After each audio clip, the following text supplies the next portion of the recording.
Hi, I'm Jay Richards with the Discovery Institute. We are here at the COSM 2022 conference. Marian, good to see you. Thank you for having me. So you talked about superabundance. So what's funny is that anyone who was at the conference would know that yesterday George asked, entrepreneur Peter Thiel about your argument in superabundance, because Peter had given a very pessimistic talk, concerns about inflation, concerns about the decline in growth. And he said, somewhat, I think slightly tongue-in-cheek, but provocatively, that he totally disagreed with your book, and then he started citing inflation and things like that. So first, what's the basic argument of superabundance, and what's the position that you're trying to argue against in the book? Relative to wages, resources are becoming cheaper over a very long period of time now. We've looked at the last 170 years, and they're just becoming more abundant in spite, or we would argue because of population growth. So as population grows, you would expect resources to become less abundant, more scarce, because we are using stuff. Yeah. But in fact, the opposite is happening. The more people we have, the cheaper the resources are, which means that they're becoming more abundant. So how is that possible? That's what we're trying to discuss in the book. That's right. So there's this kind of intuitive, simplistic, materialist idea. We've got a finite surface area. The more people eating and consuming, there's a finite amount of physical material, so we're going to use up more. And of course, that's what Paul Ehrlich thought. That's what Malthus thought, of course, at least early in his career. So why is that not happening? Why is this counterintuitive thing happening in which you get increases in population growth and a decrease in the prices of all these commodities? So you're absolutely right. The issue here is that it just seems so intuitive and commonsensical.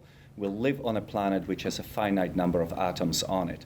But the argument that we are making is that you can create an almost, perhaps even infinite amount of value from a finite number of atoms. All that matters is the new knowledge which human brains can generate in order to create all this new knowledge. And that goes in many different areas. For example, you said that we have finite amount of land in the world. Even that happens not to be true. Singapore, for example, is 25% bigger than it was in 1965 when it became independent, because they were able to actually reclaim some land. People are concerned about things like running out of fresh water. But the difference between ocean water and fresh water is just a desalination plant. So that gives you a sense of how we can constantly grow on a finite planet, is that we have this new knowledge which human brains generate, and then as a result of that, we have a population of 8 billion as of 15th of November, and yet the world has never been more prosperous. So do you think there is an underlying disagreement? I'm a philosopher, so I'm thinking there's a disagreement about anthropology on these two sides. And so on one side, I don't know, this kind of imagining human beings as a very flat, reductionist, kind of materialist framework. And then on this other side, there's this view of human beings as this kind of capacity for potential and creativity. I think the biggest difference is really between how biologists think and how economists think. So biologists learn their very important craft from looking at rabbits or yeast. And when you give rabbits a lot of food, they are going to have a lot of babies, and they are going to consume everything around them, and then they have a population collapse. And what we are saying, what economists are saying really, is that we are a very different type of creature. We have developed sophisticated ways of dealing with scarcity. One of them is, of course, trade.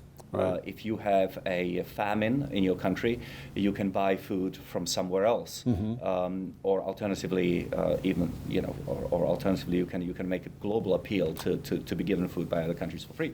But the most important way in which we can overcome scarcity is by innovating our way out of it. So it's not just that human beings consume, but they also produce. In other words, they create more grass. Unlike rabbits, we can create more grass. We can create more food. We constantly improve our efficiency and our productivity in the agricultural sector, so that we can get more yield on ever decreasing amount of acres, even though the population is growing and the food is becoming cheaper at the same time. And that's because every human being born into the world is not just an empty stomach, right. but also a brain capable of innovating. So you have this key kind of conceptual category that you've alluded to already of time price, and using a time price rather than just say adjusting the normal sort of nominal price or something. So what's the value of time price? What's it allow you to do in terms of analyzing economic growth that you couldn't do otherwise? Well, inflation rates and inflation measurements are very much distrusted. As you know, a lot of people have problems. And in fact, people from the US Bureau of Labor Statistics would actually acknowledge that it's not a perfect measure. But the fundamental problem with real price or inflation-adjusted price is that it just looks at what is happening on the commodity side of things or on the resource kind of thing. You know, is the pound of pork more expensive in real terms than it was a year ago or 10 or 20 years ago? But what's happening to your wages? What's happening in your pocket? What happened in that 10 or 20 year period? Right. Because maybe the price of pork has risen by 10% adjusted for inflation. But if your wages have increased by 20%, then you are still getting ahead. Right. And the beauty of the time price is that it accounts for productivity gains in both looking at prices of things, but also at your income. Okay. So to get to a time price, you just divide nominal price of a commodity by your nominal hourly wage that you're making at the time. You do it at the start of the analysis, then you do it at the end of the analysis.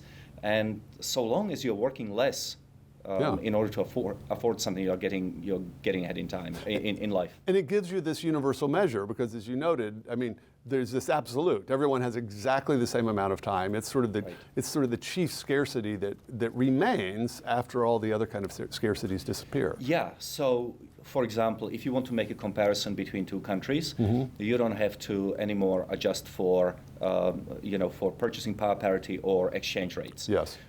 Because an hour of labor is the same in the United States as it is in China, or an hour of time. Yes. An hour of time is the same in China as it is in the United States. You can also do it across time. So you can compare living standards in the United States in 1850 and in 2022. Once again, you ask yourself, how much is the worker able to purchase today as opposed to per hour of labor as opposed to 1850, and that gives you a sense of how much ahead he or she have gotten. And finally, as you say, time is a constant, which is why it is used so often to be the anchor measure for things like a kilometer or meter or whatever, is because time is behind everything, and it is egalitarian. Everybody has only 24 hours in a day.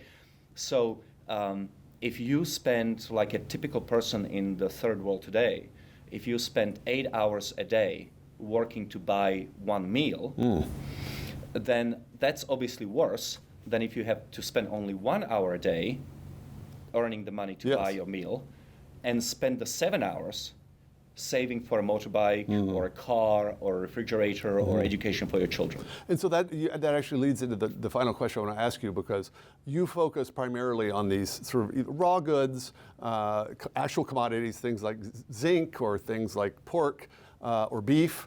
And so why do you focus on that one? And then what's your response to critics who say, well, okay, maybe for those things the time price has gone down, but what about education, healthcare, housing, childcare, things like that? So we look at commodities and we look at mineral and natural resources, zinc, copper, whatever. We look at food, pork, salmon, beef, potatoes, bananas, etc. But we also look at finished goods. Okay. We look at things like clothing and vacuum cleaners and electronics, things like that, or kitchen appliances. So we look at that too. And finally, we look at some services. We look especially for plastic surgery. And we do that not because we think that everybody should have plastic surgery or because it's important, but because if you still get the superabundant effect in plastic surgery, that tells you that the same effect may apply in, for example, other types of healthcare. So as you know, in the United States, our healthcare costs are going through the roof. That's right. My argument would be that part of the reason for that is because there's a lot of government subsidy and a lot of heavy regulation. For example, you cannot open a hospital in Virginia unless other hospitals say that you can do so, which is crazy. Why would you do that, right? Exactly. And so what we wanted to see is what would happen to a procedure, a medical procedure, if it wasn't regulated or subsidized. Okay. And plastic surgery is going to be probably, in general, more of a normal market because it's paid for out of pocket than paid for by a third party like you'd have with insurance. Precisely. Okay. And what we found was that plastic surgery is increasing at superabundant rate. Okay. So that is the message, is that not everything is growing at a superabundant rate, namely. And superabundant rate means that it's growing faster, more abundant than the rate of population growth. Okay. Correct. All right. Correct. So we always talk about the relationship between population growth and abundance. Okay. And that's very important, because if abundance is increasing at a faster pace than population, that tells us that human beings are creating more value than they consume. Absolutely. That's very important. Yes. And of course, we found that when it comes to education and childcare and healthcare, things are not growing at a superabundant rate. Quite the contrary, they're becoming scarcer in a sense that they're becoming more expensive. Right. And this particular exercise was to show what will happen if you subject healthcare and education to the same market forces as happen in plastic surgery. Okay, that's fascinating, because I mean, these really are higher education, healthcare, housing. Those are all fields in which, of course, there's massive government intervention in the normal price mechanisms of the economy. As a simple rule of thumb, if the government declares something to be a human right, it's probably going to become unaffordable. Strangely enough. Whereas if you subject it to a market, it becomes cheaper and more abundant. Over time, yes, absolutely. Fantastic. Marian Tupy, good to be with you. Thank you for having me. Absolutely. Thanks, it's been fun. And thank you so much for joining us. We're here at the COSM 2022 conference.